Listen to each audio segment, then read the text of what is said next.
ፋሚሊ የዛሬው ይለያል ነው የምላችሁ። እኔ እንደዚህ አልጠበቅኩም። ሄርሜላ በዚህ ልክ አምሮቷ ገና ካሁኑ እንደዚህ ከሆነ ነገ ከነገ በኋላ ደግሞ ምን ሊፈጠር እንደሚችል ማሰብ በጣም ከባድ ነው ቤተሰብ።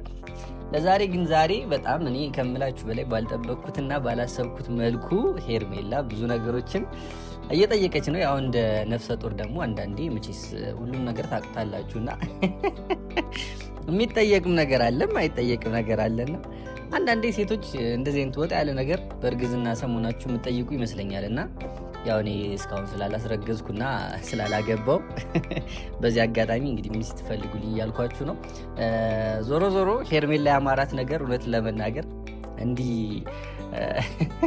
የሴቶች አእምሮት በዚህ ልክ ይሆናል ብዬ ያልጠበቅኩትና ያልገመትኩት ነገር ሆኖ ነው ያገኘሁትና እናንተም አሁን የተሰማችሁን ነገር እንድትጽፉልኝ ይፈልጋሉ። መቼስ ቪዲዮውን አይታችሁታል እነሱ ጋር የተለቀቀውንና ምን ተሰማችሁ ቤተሰብ? እናንተ ምን ተሰማችሁ? የእናንተ ፍላጎት እንደዚህ ይሆናል ብላችሁ ታስባላችሁ? ያው መቼስ በአረብ ሀገር ያላችሁ እህት ወንድሞቼ ስትመጡ ይሄን ነገር ታዩታላችሁ እና ጋብቻም ይፈጸማል፣ ልጅ የምትወልዱበት ጊዜም ይመጣል እና ያኔ እንደዚህ አይነት አምሮት ይኖረናል ብላችሁ ታስባላችሁ ወይ የሚለውን ነገር እስኪ ጻፉልኝ፣ ኮሜንት ላይ ጻፉልኝ እና በደንብ ወደ ሀሳቡ ደግሞ እንገባበታለን። እንዴት ናችሁ ቤተሰብ? በያላችሁበት ሰላም፣ ጤና፣ ፍቅር አይለያችሁ እያልኩኝ እንግዲህ ያው በመላው አረብ ሀገር ያላችሁ እህት ወንድሞቼ ለሀገራችሁ በቅታችሁ እንግዲህ እንደ ሄርሜላም ደግሞ ከብዳችሁ ገና አልወለደችም፣ በእርግጥ ከብዳችሁ ለአምሮኝ ያብቃችሁ። ግን በሄርሜላ ልክ እንደዚህ ሲሆን ትንሽ ይከብዳልና እሱን ነገር ቢያንስ ሁላችንም ገና ካሁኑ እንድናስብበት ያደርጋል። ዛሬ ላይ ሄርሜላ አብርሃምን እንደዚህ አይነት አማረኝ የጠየቀች ነገ ከነገ በኋላ ምን ልትለው ትችላለች የሚለው ነገር በጣም እያሳሰበኝ ነው። በጣም እያሳሰበኝ ነው። እናንተም ይሄ ነገር በደንብ ሀሳብ እንደሚሆንባችሁ ተስፋ አደርጋለሁ።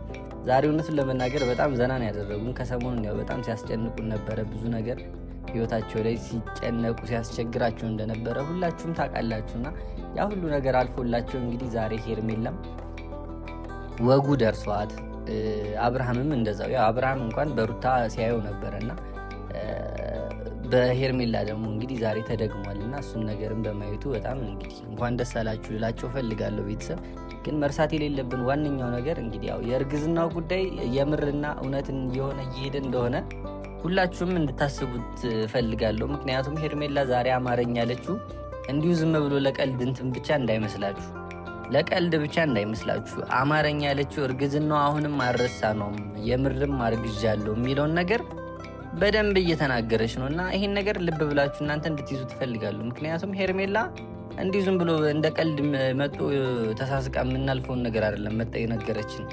ያው ቀልድና ቀልድ ነው፣ ቁም ነገሩ ደግሞ እንግዲህ ማውራት ስላለብን ነው እሱን የምላችሁ ቤተሰብ። ያው ሄርሜላ የምርም አርግዛለች ማለት ነገ ከነገ በኋላ ሆዷ እየገፋች ልጅ የምትወልድበት ቀን ሲመጣ ደግሞ እንግዲህ ሌላ ልጅ ነው አብርሃም እንግዲህ ታያችሁ። በአንድ ዓመት 2 ልጅ እንዴት መታደል ነው ቤተሰብ። ይሄ እኮ በጣም በቃ ትልቅ ነገር ነው እና ዞሮ ለአብርሃም እንኳን ደስ አለ በድጋሚ ማለት እፈልጋለሁ። ያው እንግዲህ 2ኛ ልጅ በአንድ ዓመት ውስጥ ሊደግም ነውና የሉል 7ኛ ወሩም ሳይሞላ ሌላ ልጅ እንግዲህ እዚህ ጋር ደግሞ ኤጳስ ብሏል። አብርሻውን እንግዲህ በጣም ደስታ ላይ ያለ ሰው ነው ብዬ ነው የማስበው እና እንኳን ደስ አለ ለማለት ፈልጋለሁ በእውነቱ ይሄን ነገር። ዞሮ ቤተሰብ ለዛሬ እንግዲህ ይዤላችሁ የመጣሁት ቪዲዮ ይሄን ይመስል ነበረ። እንደተጫወታችሁበት፣ እንደተሳቃችሁ፣ እንደተዝናናችሁበት ተስፋ አደርጋለሁ። ከጭንቀታችሁ እንደተገላገላችሁበት እና ሄርሜላ ሁሌም ሲመጡ እንግዲህ ዘና ፈታ ሊያደርጉን ነው የሚመጡትና ያን ነገር እንግዲህ በማየታችን በጣም ደስ ብሎኛል። ሁላችሁም እንግዲህ የደስታቸው ተካፋይ እንደምትሆኑ ተስፋ አደርጋለሁ። ሀሳብ አስተያየታችሁን ደግሞ ኮሜንት ላይ ጻፉልኝ ቤተሰብ። ያው የእናንተ ድጋፍ ያስፈልገናል። አካውንታችን በደንብ ቪው እየመጣ አይደለም እና ለወዳጅ ለዘመድ በደንብ ሼር እያደረጋችሁ በደንብ ብዙ ሰው ጋር እንዲደርስ ማድረግ ብትችሉ ለእኔ በጣም ስለሚጠቅመኝ ነው ቤተሰብ። የእናንተ እገዛ ደግሞ ለእኔ በጣም ስለሚያስፈልግ ነው። ለእናንተ በጣም ቀላል ነገር ነው ቤተሰብ፣ በጣም ከምላችሁ በላይ በጣም ተራ ቀላል ነገር ነው እና ያንን ማድረግ ደግሞ ለእኔ በጣም ትልቅ ነገር ስለሆነ እሱ እንድታደርጉልኝ እፈልጋለሁ ቤተሰብ። በቀጣይ በሌላ ቪዲዮ እስከምንገናኝ ድረስ በያላችሁበት ሰላማችሁ ይብዛ። እንግዲህ ክፉ አይንካችሁ፣ ለሀገራችሁ ያብቃችሁ ቤተሰብ። ሁላችሁን እንወዳችኋለን። እንደ ሄርሜላ ደግሞ ወግ ማዕረጉ ደርሷችሁ በጥሩ ሁኔታ እንግዲህ ያው በሽምግልና በምንም አግብታችሁ ለሀገራችሁ ያብቃችሁ ቤተሰብ። ሰላም ያገናኘን። ቸር ቆዩልኝ። ይመቻችሁ።